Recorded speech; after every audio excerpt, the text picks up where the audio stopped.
You're listening to CX Passport, the show about creating great customer experiences with a dash of travel talk. Each episode, we'll talk with our guest about great CX, travel, and just like the best journeys, explore new directions we never anticipated. I'm your host, Rick Denton. I believe the best meals are served outside and require a passport. Let's get going. When a conversation between two people who don't know each other moves to a discussion about churrascarias within the first 2 minutes, I know I've found a conversational soulmate. What's not to like? Meat, good. Unending skewer deliveries of food, good. Global cuisine discussion, good. What a treat I knew I would have right then and there when I first met today's guest, Jimmy Hosang, CEO at the Modular Analytics Company. Beyond discussing a meal that requires several gallons of water to neutralize the salt intake, Jimmy has a fantastic set of worldview experiences and a great approach to customer experience. I didn't know this when I started talking to him, but once again, I've come across a guest who has extensive experience in the performing arts. I love that there isn't this one mono-track entry into business, and specifically the business of customer experience. I'm eager to explore more about that with Jimmy today. Jimmy, welcome to CX Passport. Thanks for having me, Rick. It's going to be fun. Going to be a lot of fun. Now, let's just jump right in. And I want to ask you about that performing arts career. Tell me more about that. And how did that come to influence your approach to customer experience? Well, it's quite interesting, actually. I think it's influenced me in two ways. One is around customer experience, but one is around who I am as a human being and kind of starting a company. And I'll probably start with that second one. Yeah. So I started doing performing arts when I was kind of in my kind of early teens. And I actually did it because I was relatively confident. I was relatively good at it. And I'm an incredibly lazy person. So I thought I'd just like to do the things that I was kind of good at. And by good, I mean just good compared to other people. Like there's some people who are on this earth because they don't mind being made a fool of. And Right. I'm one of those people. So like it wasn't particular talent or anything like that. I would just go and have a pie thrown in my face. One of my former acting tutors said what I was really good at was falling over. To show the limits of my skills, and so, but this is quite interesting. So being a bit of a clown and a bit of a joker, like going through performing arts and then going into university. Another of my tutors, a guy called Mark Bishop, he said, "Look, you need to kind of watch yourself because you'll get this tears of a clown kind of thing where." And everybody who kind of grows up being a comedian and being a performer in that type of thing and doing kind of pratfalls, they actually grow up wanting to play Hamlet or wanting to play Macbeth or wanting to be taken seriously. Yeah. And I think actually, even though I ignored him then, like having gone through performing arts, being a failed actor, not being able to get anybody to buy my scripts that I'd written and all of this stuff, I actually had an inflection point, which was, I do want to be taken seriously. And how I was, the role that I chose rather than playing Hamlet and Macbeth was doing data science. So that kind of really influenced me because I've kind of had that. I was 26. I was one of the fortunate people to have like a midlife crisis at 27 years old. That's pretty early. Yeah. Okay. It's good to get it out of the way. It's good to, unless it's round one, but we'll see. Yeah. Well, I can get a couple more in before the end. You've got practice. So I kind of started early, and I had one of those. What does it all mean at 27? And my daughter was born, Lenny. And I needed to support her, so I had to think of ways in which to support her. And I was working behind a bar at the time, or I was doing sort of telesales kind of roles. Mm-hmm. And I was like, I need to do something that's serious, and that's how I taught myself how to program, taught myself how to code, and then taught myself about analytics. So I think that's kind of the genesis of that. And it's funny. You then spend kind of 10 to 13 years saying I'm not a performing artist, I'm a data scientist, or I'm an analyst, and kind of dedicate yourself to kind of coding and programming and being taken seriously. And I've always felt like against some of my peers, I've never really been taken seriously. I've always had a bit of a chip on my shoulder because some of these guys have like, you know, the top 1% in maths, or they've gone from Oxford and done PPE. And then I'm a guy who did performing arts, wasn't very good at it, and then taught himself how to code. So there was always that bit. But actually now, you know, having the type of company that we run, which is, you know, a voice analytics and experience company, and the type of role that I do, which is coming onto podcasts, speaking to you guys, getting up and doing talks and things like that, and getting people to engage with tech, which can be pretty bloody boring. Like, actually, I've used way more of my performing arts skills and some of those life lessons that I learned back in my early 20s more than what I thought I would. Boy, and I mean, there's so much that's in there, right? I'm already imagining the coding bartender. So you started learning to code when you were bartending. The idea of using that pivot and just being able to that confidence on stage. But there's something in there about that description of, hey, this is how we make tech not more friendly, but just more accessible, and using that ability to communicate tech. And I think of that when I think of customer experience in general. Like you said, a data guy, right? But a lot of us think of customer experience as sort of art or humanity or more the emotional side of thing. But it really is that customer experience takes that art and its science woven together. So your Renaissance approach seems like it was well suited to CX. How have you blended those two worlds actively today in your own experience, that art, that science side of customer experience?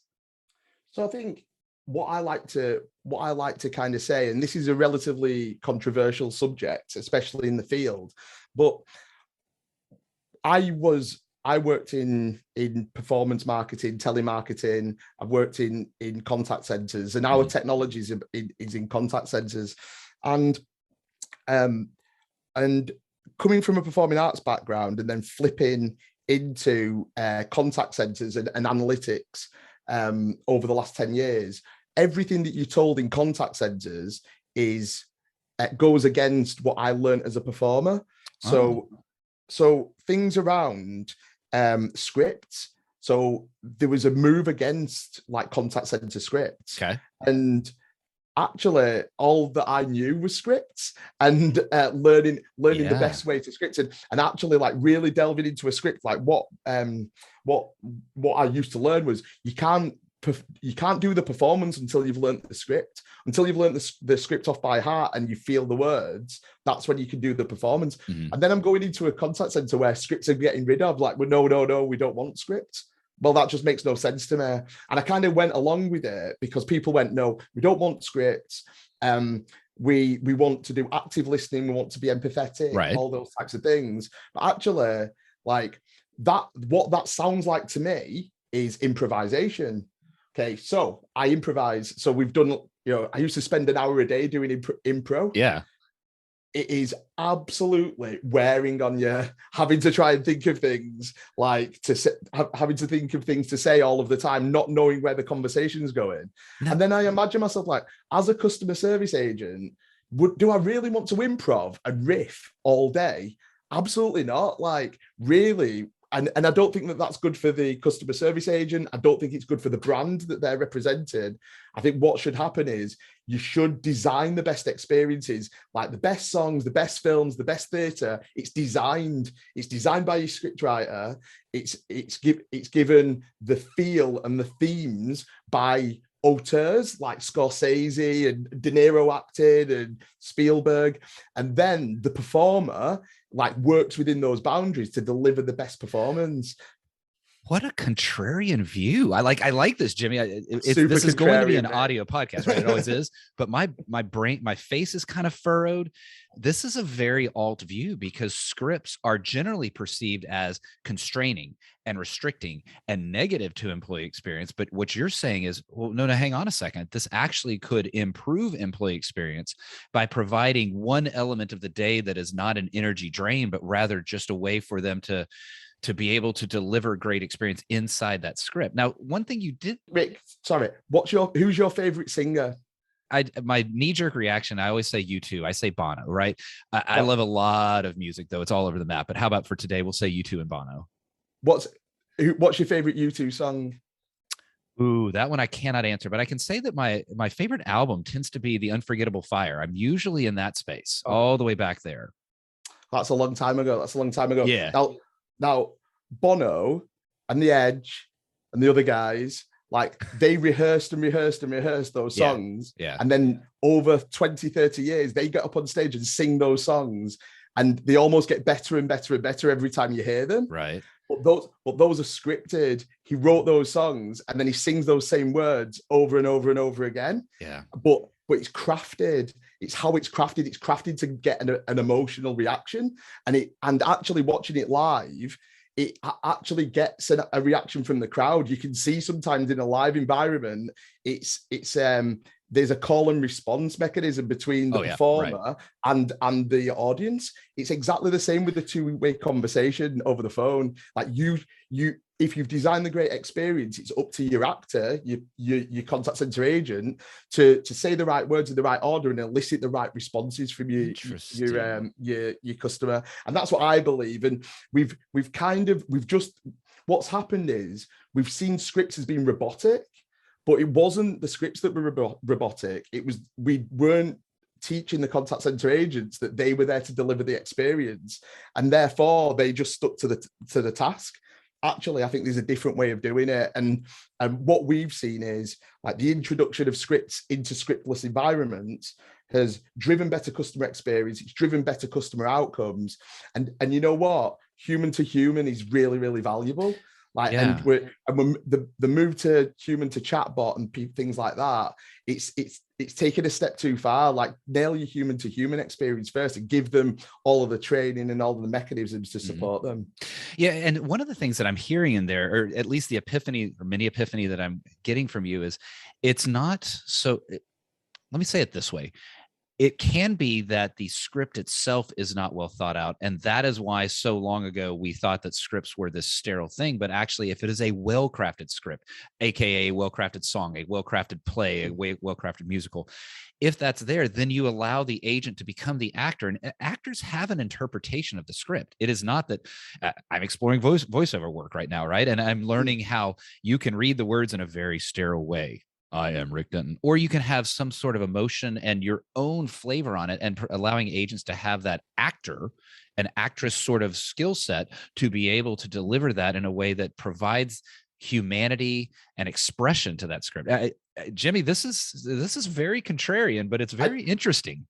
And I'm gonna hack back to churrascaria plataforma, the all you can eat. So of course it's food.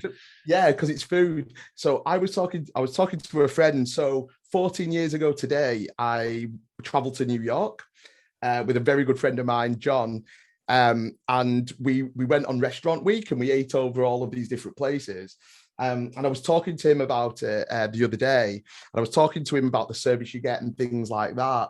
And I said, he works in hospitality. I've worked in hospitality before. And I've said, and I was talking to him about scripts as well. And he said, yeah, but there's too many different responses that you could get from customers and things like that. And I said, but John, is there? I said, I know for a fact that every single day you tell the same joke to 20 different people. And he said, yeah, I do. And you said, and you speak to people in exactly the same way. You do the same opening, how they ask for the bill, how you ask if everything was all right at the end, all these types of things, the little jokes that you do, it's all the same. It's a carefully crafted thing that you've done. And he's like, yes, I agree. I said, but that was your view about how that should be done. But what happens if the company and the brand needs you to do it in a slightly different way? The reality is, like, if you don't give people scripts, they craft their own scripts, but you've got no control over it. Yeah. And some of those things that they say are great, but some of them might not be so great. Yeah, that's interesting. Let's pull at this thread a little bit, because one of the things that we're talking about data, we're talking about art and science, and I love this exploration of scripts. But one of the things that a script can do is kind of devolve into robotic, right? And we talked about kind of the delivery of the robotic, and you even mentioned kind of the approach to bots and AIs. And I'm not anti that at all. There are times that I find the bot engagement so much better, and that's fine because that's the journey I need. I need just a quick in and out type thing. But I do wonder, especially over the pandemic, much of CX work, the overarching customer experience work, has been a focus on digital and a focus on technology. Have we pushed the pendulum too far? And if so, how do we bring that humanity back into CX? Yeah, it's a good question. Over the last 10 years, we've heavily digitized. And over the last 10 years, my belief is, I don't think it's a belief, I think it's fact, that CX has gone down. Like some CX measures have gone down. Okay. And especially in certain industries. Mm-hmm. And the overarching narrative for that is people are more demanding, like they demand a greater experience, they've got less patience and things like that. Yeah. That's what everybody's been told. However, what might be happening is we've just made everything worse. So by automating everything and trying to deflect everything to cheaper channels, and doing our damnedest to not let the customer contact you because you've got to save costs of people on the phone. Right. Has anybody thought maybe we're just making things really, really rubbish, and maybe we're causing like loads and loads of dissatisfaction? Everyone I speak to is like, oh, customers are just more demanding, they expect this. Maybe, but maybe we just made things really, really hard for them to get something done. They've got longer wait times, and because it's all been cost focused rather than value focused. That, I think the key point there, right, is, and I've had this great conversation with others on other, Cohen Bornstein several episodes ago. He really tries to avoid the word deflection. And for the exact reasons that you did, it's a negative, right? I don't want to be deflected. But what he says is he talks about designing the experience to be that value for the customer. And so that if a technology solution is the right solution for that customer contact and it is desired by the customer, then make that the most amazing experience possible. Not just make it some crappy automated, but make it a great experience. But then provide still the avenue for that human experience when that human experience is the better example. And I'll give you an example that's come up a couple times is I don't actually like calling restaurants to book reservations anymore. 99% of my restaurant reservation bookings are done through an app or done through a website. It gives me it's simple, it's fast, it's quick, and it gives me the simplicity the comfort of knowing that it's confirmed in there. And now I've gotten to the point that I'm worried about the human that's writing it down. Am I going to show up and not have that reservation? That to me is an example of technology working great for me. But I know that if I had some other sort of challenge, I left my wallet in the restaurant. I don't want to deal with an app. I want to call and talk to a human and find out, did you recover my wallet and can I come get it someday? The booking a restaurant one is a really interesting use case, because what I say, and like, I might be wrong, I could easily be wrong, but what I say is, yes, but if you could speak to a device like Alexa and say, Alexa, I've had to just switch mine off so I don't trigger it. Yeah, I was going to say, everybody listening, go turn off your Alexas quickly. Yeah. If I had to go, Alexa, book me a table for two at Sugo tonight at 7:00. Please, can you confirm that they've got the reservation? And the Alexa went away and went, confirmed. We'll send you a text message to confirm the reservation. That, what did I spend? 15 seconds? Yeah. That is actually less effort than picking up your phone, flicking through a load of stuff and stuff. So I'm not against automation. I'm not against like AI. I'm not a Luddite. I hope I'm not a Luddite because I'm a data scientist. But actually, the voice experience is going to be more and more prevalent. And people don't even, I think there's some people who don't even see it. Like, people talk about async, doing asynchronous messaging, which I really like asynchronous messaging. It's good. It's much better than the old web chat kind of stuff. Sure. But in almost every situation, it is quicker to talk. What makes it not as quick to talk is calling somebody and then waiting in a queue and then going through to the wrong department then being transferred to somewhere else. It's all of those things that make it inefficient. But imagine a world where you could go, Alexa, call up my insurer. I want to talk about my renewal price because I'm not happy with it.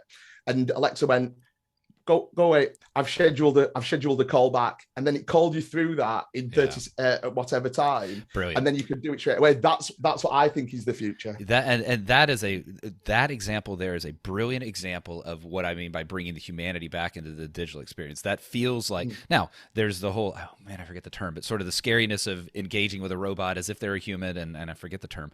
The uncanny valley. There it is, the uncanny valley. And I realize that we're talking about a device, not a robot, but nonetheless, it's still that human style engagement with technology. Now, Jimmy, all this talk of food has got me thinking about food. It's got me thinking about travel. And I know that I had mentioned to you earlier that my son, COVID and God willing, schedule willing, will be studying in Japan in spring 2023. And that the Denton family intends to go there as an excuse to travel to Japan while he's there. You have mentioned the food scene in Japan to me. And look, we're back to food already. Tell me about your experiences in Japan. Oh, man. Japan and Tokyo has some of the best food that you can ever get anywhere in the world. Yes. So obviously I said before I worked in hospitality, but I'm a bit of a foodie. And even when I had no money, I used to save up and I used to go and get like Michelin star meals and pretend that I was rich and famous. So I've always been that way. And it was always a dream of mine to go to Tokyo to eat.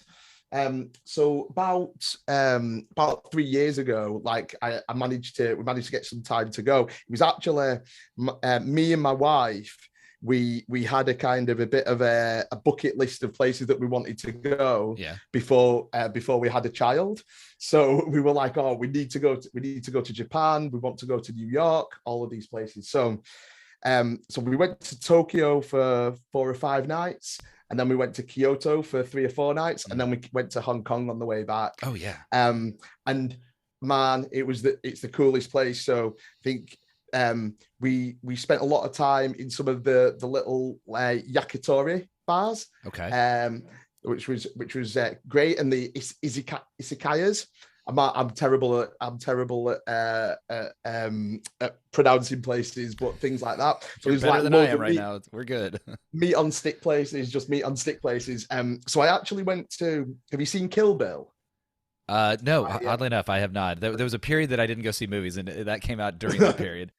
So there's a scene in Kill Bill where the bride, Uma Thurman's character, is fighting like loads of different Japanese gangsters. Okay. And we went to the bar and the restaurant where that was shot. So that was great. I mean, we'd been traveling for a gajillion hours and I drank an incredible amount of sake. But yeah, that was really great. So there was like loads of meat on sticks. But the best day was kind of the second day.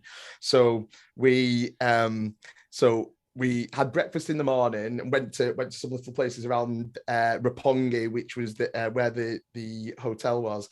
Then we went to like a really traditional Japanese Michelin star place where they do like hyper seasonal tasting menus. Okay. But this place where the kitchen was carved in stone, like, and sort of brought into it was beautiful. It was very zen. Nice. So funny story there was we were drinking sake, me, my wife and 2 friends, and they prepared fugu, which is puffer fish. Yeah. And they talked about, how they have to prepare it and how they have to like get rid of the poison eggs and all of this type of stuff. We started to eat it, and my friend had a panic attack and thought he was having a heart attack. Oh no! and he said he was having a heart attack, and my wife and her friend looked at each other and just burst out laughing. So we're in this like little like quiet, serene zen place where everyone's supposed to be really chilled. One of my mates thinks he's having a heart attack, and everybody else is laughing themselves silly. So that was great. But then this doesn't stop there. So we then travel back to the hotel, and going back to the hotel, we find out that these like an award-winning kind of little tonkatsu place where you get the pork katsu sandwiches. Yeah. So we were like, oh, we've got to go there. Bearing in mind we've had like a 7 or 8 course meal, so we went there, had a tonkatsu, carried on drinking. Next thing you know, had a look at the time. It's like, oh, dear me.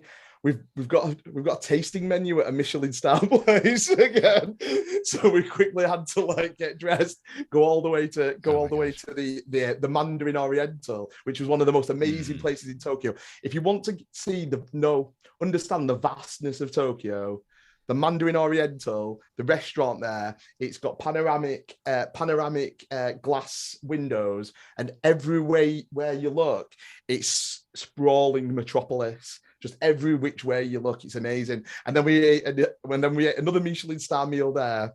Then we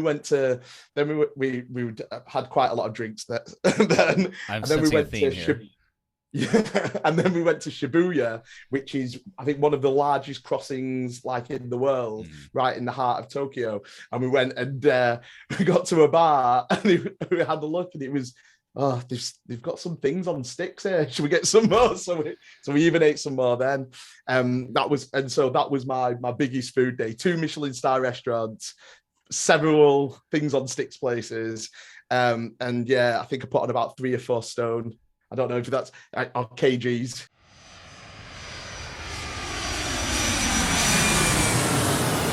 Oh my goodness, Jimmy. What a day. Holy cow. Well, I'm going to invite you into the first class lounge, because even though you may not need any more food and drink after a day like that, I think it's kind of nice to just chill and just sit, maybe have something a little less exotic, but it's still nice there in the first class lounge. We'll move quickly here and hopefully have some fun. What is a dream travel location from your past? Can I choose 2? Of course. I'll have 2. So I think for me and my wife, my dream location is the Amalfi Coast. So it's such like a wonderful part of the world. The food is absolutely amazing. Like the beaches are fantastic. It's really close to Pompeii as well. So it's got like a really great culture. And I went for my honeymoon there. So I spent 10 days there. So it was one of my most amazing places. But maybe just trumps it slightly is me, my wife, and my kids, and all of my family. We went to Disney World, and that we went for 2 weeks. And we said to ourselves, "Look, we'll just pace ourselves. We'll just take it easier." And we did not pace ourselves. We kept going and going and going. Yeah, and I still think as well, like it's just. I know it's kind of cheesy and stuff like that, and I know it's really busy, these standing queues, but I think if you're with the right people and stuff like that, like it's just a really magical place. So I think I'd like to have said something really cool, but actually, like, well, you did. I kind of like the yin and yang. The Amalfi Coast and Disney World are very yin and yang there, and it is a magical place. It really, especially with family. Let's go forward. What is a dream travel location you've not been to yet? I think that so I've never been to Australia, and there's probably another 2 here I'll quickly go through. So we were planning to go to Australia last February kind of time. And then because of COVID, we weren't able to go. So the friends that we went to Japan with have they used to live in Hong Kong, and now they live in Australia. And so we were going to go and visit those guys, and we've got other friends and things down there. And I've actually opened an office as part of my business down there, nice. which I've never been. So there's loads of places, and I'd love to go to Australia. If I'm being honest, yeah. Well, that'll be good. I hear Australia a lot. That is a place that people do definitely want to get to that they've not made it to yet. What is a favorite thing to eat? Oh, ramen. Oh, yeah. So okay. Yeah. So I'm a big ramen fan. In fact, that was one of the big things. I went to Japan. I didn't eat ramen at all because nobody else wanted to eat ramen with me.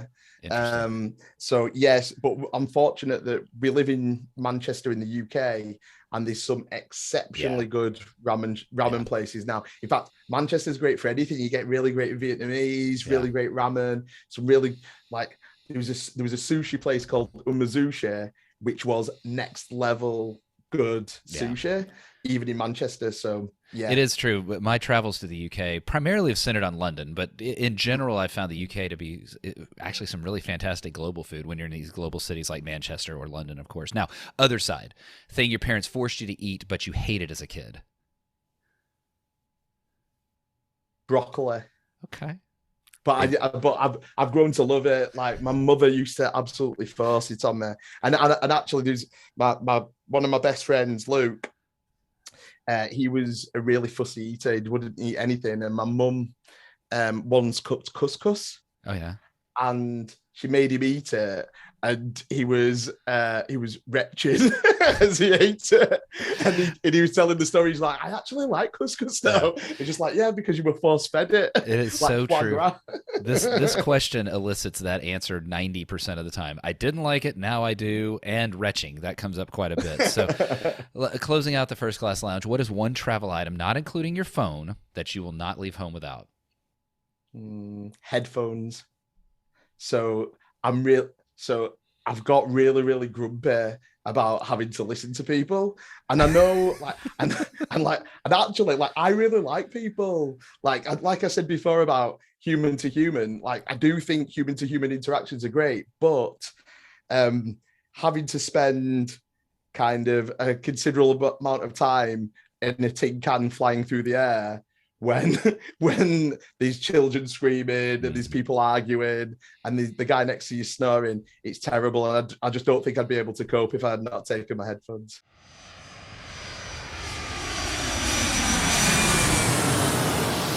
Yeah, Jimmy, I've been on those flights too. My noise-canceling headphones are some of the best things that I ever wear on a trip. Now, I've looked at the clock here. I've enjoyed our conversation so much that we're almost out of time, and that's shocking me because there's so much more that I'd want to talk to you about. But let's close out with this. I talk a ton about total voice of the customer, that it's voice of the customer is not just some, quote, pop-up survey, but rather it's a listen to all of the customer listening posts and then act on what you learn. Now, that's easy to say, but at scale, that can be a real challenge. And I know that you help companies really get insights from their customers and their employees' voices. How do you go about doing that? I think it's a kind of a 4-step process, I think, for us. So I think, first of all, what we do is we go into companies and we analyze all of the voice interactions and non-voice, if you want us to look at chatbots and async and things like that. And we have a process where we identify like where there are issues and pain points and how you could restructure the conversations in a way to get better outcomes for your customer and better outcomes for the employee as well. What we then do is we completely redesign the scripts and the structures about how we want to interact with customers. This can be things like removing bad words, like obviously and basically, because nothing's obvious and basic about some of the things that we're doing. Or doing things that I'm really bad at, like cognitive overload, so talking for too much and not getting the feedback from the customer. And so redesigning the scripts to make sure that we've got a good flow and the fluid, and also as well making sure that we're doing the next best action for the customer. That could be upselling, cross-selling, giving discounts and things like that, making sure those offers are going. The third bit is, once we've designed a great experience, we monitor all of the conversations to make sure that those experiences are being delivered. So a really problematic issue is there's lots of great next best action tools and conversational guidance tools, but unfortunately they're not constantly monitored, and therefore people don't do them. So the adherence to the experience is very, very important. And then the final bit is creating that feedback loop. Once we've identified people who are delivering the experience great, we give them a pat on the back. Yeah. But then also people who haven't done so great, we identify specifically what they're not doing particularly great at and giving them a digital kick up the bum to do it. And therefore that kind of creates the feedback loop where we listen, act and learn to create value out of every conversation. I value what you just said there, because there's something that you said that caught me differently. And that was, and I know a lot of companies do this, but just the fact that you said it is the design up front of a great experience. then we're listening to that delivery, that experience. We're acting on what we hear, and we're learning from what we hear. But I really appreciate that, and it reminds me of the beginning of our conversation, talk about scripts and having those be well designed, and that focus on design in addition to the listen, act, and learn that you described there, Jimmy. That makes a ton of sense. How can folks get in touch with you? How can folks learn more about the Modular Analytics Company? Where should they be looking to find more information? So to learn more about TMAC, or the Modular Analytics Company, you can go to our website, which is tmac.ai. That's TMAC.ai. Or you can follow me on LinkedIn. It's Jimmy Hosang. There's not a tremendous amount of them, but it's Jimmy Hosang or Jimmy is Analytics, and you can find me there. Good. Okay, and I'll get all of that into the show notes. And I will tell folks, Jimmy and I have not known each other for all that long. We were introduced by Paul Banks, the Banksy of LinkedIn, but I've come to find that Jimmy is a really good follow. So I do encourage you to go out there and follow Jimmy on LinkedIn, and certainly check out the Modular Analytics Company if this is a space that you want to play in. Jimmy, thanks so much for taking the time to talk with me today. I've enjoyed so much. I enjoyed actually hearing a very, very contrarian perspective, but that's the value of conversations, hearing other views. I enjoyed hearing certainly about the crazy story in Tokyo, and then how your approach to customer experience.